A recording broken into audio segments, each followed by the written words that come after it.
નમસ્કાર મિત્રો, સ્વાગત છે તમારું માર્કેટ બુલેટિનમાં. આજે વાત કરવી છે મેઇન બોર્ડ આઈપીઓની. વાત કરવી છે Gujarat kidney and super speciality લિમિટેડના મેઇન બોર્ડ આઈપીઓની કે જે સોમવારથી શરૂ થાય છે. આઈપીઓ વિશે આપણે તમામ વિગતવાર માહિતી મેળવશું, એ પણ આપણી ગુજરાતી ભાષામાં, અને છેલ્લે એ પણ મંતવ્ય આપશું કે અંગત રીતે અરજી કરશું કે નહીં. તો ચાલો વધુ વાત ન કરતા શરૂઆત કરીએ સૌપ્રથમ કંપનીના વ્યવસાયની. પણ તે પહેલાં તમે ચેનલને સબસ્ક્રાઇબ ન કરી હોય તો ખાસ કરી લેજો, અને જલ્દીથી આપણે 15,000 સબસ્ક્રાઇબર પૂર્ણ થઈ જાય તેમાં સહયોગ કરો. તો ચાલો વાત કરીએ કંપનીની. તો Gujarat kidney and super speciality hospital એ મધ્ય ગુજરાતમાં ફેલેલી એક જાણીતી હોસ્પિટલ ચેન છે, જે મુખ્યત્વે વડોદરા, આણંદ, ભરૂચ, ગોધરા અને બોરસદ જેવા શહેરોમાં પોતાની સેવા આપે છે.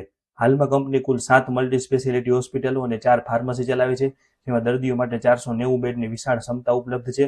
અને આ સંસ્થા માત્ર સામાન્ય બીમારીઓ જ નહીં, પણ કિડની ટ્રાન્સપ્લાન્ટ, કેન્સર, હૃદયરોગ અને ન્યુરોસર્જરી જેવી જટિલ અને ગંભીર બીમારીઓની અત્યાધુનિક સારવાર પણ પૂરી પાડે છે.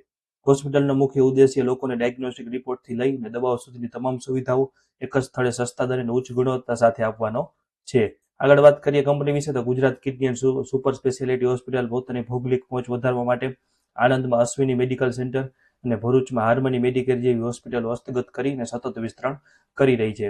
કંપની હવે આઈપીઓના ભંડોળનો ઉપયોગ કરીને અમદાવાદમાં પારેખ હોસ્પિટલ હસ્તગત કરવાની પણ યોજના ધરાવે છે. વડોદરા, આણંદ અને ભરૂચ જેવા શહેરોમાં વિસ્તરેલા નેટવર્ક પાસે કુલ 525 બેડની ક્ષમતા અને 900 થી વધુ સમર્પિત કર્મચારીઓ તથા નિષ્ણાત ડોક્ટરોની ટીમ આવેલી છે.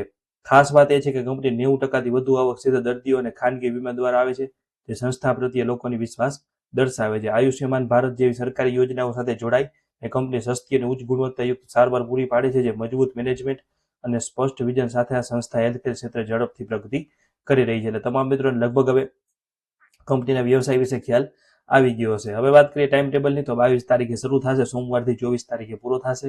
₹2 ફેસ વેલ્યુ, 108 થી 114 રૂપિયાની પ્રાઇસ બેન્ડ, 128 શેરની લોટ સાઇઝ અને 250 કરોડ એટલે કે 250 કરોડનો સંપૂર્ણપણે ફ્રેશ ઇસ્યુ. 19 તારીખે એટલે કે શુક્રવારે એન્કર બુક આવી ગઈ છે. વાત કરી કેટેગરી ડિટેલ્સની, તો રિટેલર માટે 10%, 128 શેરની અરજી કરવાની, રકમ થાય 14,592 અને રિટેલર માટે 17,188 અરજીઓ અનામત રાખવામાં આવેલી છે. સ્મોલ એચએનઆઈ કોટામાં 1792 શેરની અરજી કરવાની રહેશે, રકમ થાય 2,04,288 અને તેના માટે 614 અરજીઓ અનામત રાખવામાં આવેલી છે. બિગ એચએનઆઈ કોટામાં 8,832 શેરની અરજી કરવાની, રકમ થાય 10,06,848 રૂપિયા અને તેના માટે 1,228 અરજીઓ અનામત રાખવામાં આવેલી છે. હવે જલ્દીથી વાત કરી લઈએ પરિણામની, તો સ્ક્રીન ઉપર નજર રાખજો. 31/5/2023 કોઈ આવક નહીં, કોઈ નફો નુકસાન નહીં, સામાન્ય એવું નુકસાન. 31/5/2024 5 કરોડની આવક સામે 1.71 કરોડનો ચોખ્ખો નફો. 31/5/2025 આંકડા મુજબ 40 કરોડની આવક સામે 9.50 કરોડનો ચોખ્ખો નફો અને 30 જૂન 2025 આંકડા મુજબ 15 કરોડની આવક સામે 5.40 કરોડનો ચોખ્ખો નફો. તો શું છે પરિણામોમાં? તો Gujarat kidney and super speciality લિમિટેડના નાણાકીય અહેવાલમાં વર્ષ 2023માં તમે જોવો કે આવક શૂન્ય એટલે કે નીલ છે, કારણ કે એ સમયે હોસ્પિટલો વ્યક્તિગત માલિકી હેઠળ ચાલતી હતી અને કંપનીના માળખામાં તેનો સમાવેશ થયો નહોતો. 18 ફેબ્રુઆરી 2024ના રોજ બિઝનેસ ટ્રાન્સફર હોસ્પિટલો કંપની હસ્તક આવી, જેના કારણે 2024ના રિપોર્ટમાં માત્ર 42 દિવસનો હિસાબ ગણતા આવક 4.77 કરોડ અને નફો 1.71 કરોડ દેખાય છે. જ્યારે વર્ષ 2025માં હોસ્પિટલે આખું વર્ષ કંપની હેઠળ ચાલતા આવક સીધી ઉછળીને 40 કરોડ અને નફો 9.49 એટલે કે 9.50 કરોડ ઉપર પહોંચી ગયો છે. આ વૃદ્ધિ 2025ના પ્રથમ ત્રિમાસિક ગાળામાં એટલે કે એપ્રિલ જૂન ગાળામાં પણ જળવાઈ રહી છે, જેમાં કંપનીએ 15 કરોડની આવક સામે 5.40 કરોડનો જંગી નફો કર્યો છે, જે 35% જેટલું મજબૂત પ્રોફિટ માર્જિન દર્શાવે છે. કે તમે જોઈ શકો છો કે 31 માર્ચ 2024માં આખા વર્ષનું પરિણામ નથી, પણ થોડા દિવસોનું જ છે. 31 માર્ચ 2025માં આખા વર્ષનું પરિણામ છે, એટલે એમાં એવી આવકમાં ઓચિંતાનો ઉછાળો અને નફામાં પણ ઉછાળો દેખાય છે. હવે વાત કરી લઈએ આઈપીઓ લાવવાના મુખ્ય કારણની. આગળ જેમ આપણે વાત કરી કે 250.08 કરોડનો સંપૂર્ણપણે ફ્રેશ ઇસ્યુ છે, તો તેનો ઉપયોગ ક્યાં થશે? તો 77 કરોડ રૂપિયા અમદાવાદમાં આવેલી પારેખ હોસ્પિટલને ખરીદવા માટે, 12 કરોડ અને 40 લાખ રૂપિયા આણંદની અશ્વિની મેડિકલ સેન્ટરની ખરીદી પેટે બાકી રકમ આપવાની છે, એ દેવા માટે, 30 કરોડ અને 10 લાખ રૂપિયા વડોદરામાં નવી હોસ્પિટલ ઊભી કરવા માટે જરૂરી ખર્ચ છે, 6 કરોડ અને 83 લાખ રૂપિયા વડોદરાની હોસ્પિટલ માટે રોબોટિક સર્જરી અને સાધનોની ખરીદી કરવા માટે, 1 કરોડ અને 20 લાખ રૂપિયા અમુક લોનની પૂરી અથવા આંશિક ચૂકવણી માટે અને ભરૂચની પેટા કંપની હાર્મની મેડિકેરમાં વધુ હિસ્સો ખરીદવા માટે 10 કરોડ અને 78 લાખ રૂપિયાનો ઉપયોગ કરવામાં આવશે. અને બાકીના પૈસા ભવિષ્યમાં કોઈ નવા સંપાદન કરવા હશે, કોઈ નાની મોટી હોસ્પિટલો એક્વાયર કરવી હશે, તો તેના માટે બાકી રકમનો ઉપયોગ કરવામાં આવશે. હવે જલ્દીથી વાત કરી લઈએ કંપનીની 5 સારી અને 5 નબળી બાબતોની. સારી બાબતોથી શરૂઆત કરીએ તો કંપની 24% ઇબીટા અને 12.61% પ્રોફિટ આફ્ટર ટેક્સ માર્જિન ધરાવે છે, જે હેલ્થકેર ક્ષેત્રમાં ખૂબ જ સારું ગણાય છે. ત્યારબાદ છે વ્યાજબી વેલ્યુએશન.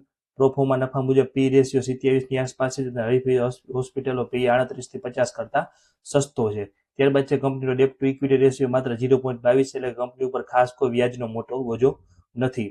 ચોથું છે કે આઈપીઓના ફંડથી અમદાવાદની પારેખ હોસ્પિટલ ખરીદવાની કંપનીની યોજના છે, જે આવક આગળમાં મોટો વધારો કરી શકે છે. આવકમાં આગળ જતા મોટો વધારો કરી શકે છે. અને પાંચમું છે કે 90%થી વધુ આવક સીધા દર્દીઓ અને વીમા દ્વારા આવે છે, જે હોસ્પિટલની સેવાની ગુણવત્તા દર્શાવે છે. પણ તેની સામે રિસ્ક પણ છે, એટલે કે નબળી બાબતો પણ છે. પ્રથમ છે કંપની અને આઈપીઓનું બંને કદ ઘણું નાનું છે, જેના કારણે લિસ્ટિંગના દિવસે શું થઈ શકે કે શું ભાવ સ્ક્રીન ઉપર આવી શકે, તે કોઈ ઉતાર ચઢાવ આવી શકે તે બની શકે છે. ત્યારબાદ છે કે પેચીદું પરિણામ કે રિસ્ટેટેડ અને પ્રોફોર્મા એ બે પ્રકારના પરિણામો હોવાથી સામાન્ય રોકાણકારો માટે સાચો નફો સમજવો અઘરો છે. ત્રીજું છે કે એન્કર ઇન્વેસ્ટરની યાદીમાં કોઈ જાણીતું ભારતીય મ્યુચ્યુઅલ ફંડનું નામ નથી, એક નબળો સંકેત ગણાય છે, એટલે કે એનું એન્કર બુક આવી છે એક મધ્યમ છે. ત્યારબાદ છે કે ઇસ્યુ સાઇઝ નાની હોવાથી ઝડપથી ભરાઈ જશે, જેના કારણે રિટેલ રોકાણકારોને કે કોઈ પણ રોકાણકારોને શેરનું એલોટમેન્ટ મળવું મુશ્કેલ છે. અને છેલ્લું છે કે 2023માં આવક શૂન્ય હતી અને 2024માં માત્ર 42 દિવસનો હિસાબ હોવાથી લાંબા ગાળાનો કોઈ ટ્રેક રેકોર્ડ ઉપલબ્ધ નથી. હવે સૌથી મહત્વની વાત કે અરજી કરવી કે નહીં. તો Gujarat kidney and super speciality hospital એક મજબૂત ફંડામેન્ટલ ધરાવતી કંપની છે અને કિડની યુરોલોજી જેવી ખાસ સ્પેશિયાલિટીમાં તેમનું કામ જોતા આઈપીઓ બાદ પણ કંપની પ્રગતિ કરશે તેવી પૂરી સંભાવના છે. જોકે રોકાણકારો માટે અમુક બાબતો સમજવી પેચીદી છે, જેમ કે કંપનીના રિસ્ટેટેડ અને પ્રોફોર્મા બે પ્રકારના નાણાકીય પરિણામો છે, જે સામાન્ય વ્યક્તિ માટે નફાનું સાચું આકલન કરવામાં મુશ્કેલી ઊભી કરી શકે છે. કંપની અને આઈપીઓ બંનેનું કદ ઘણું નાનું છે, જેના કારણે લિસ્ટિંગ સમયે ભાવ ક્યાં જશે તેનો કોઈ ચોક્કસ અંદાજો લગાવવો અઘરો થઈ શકે છે.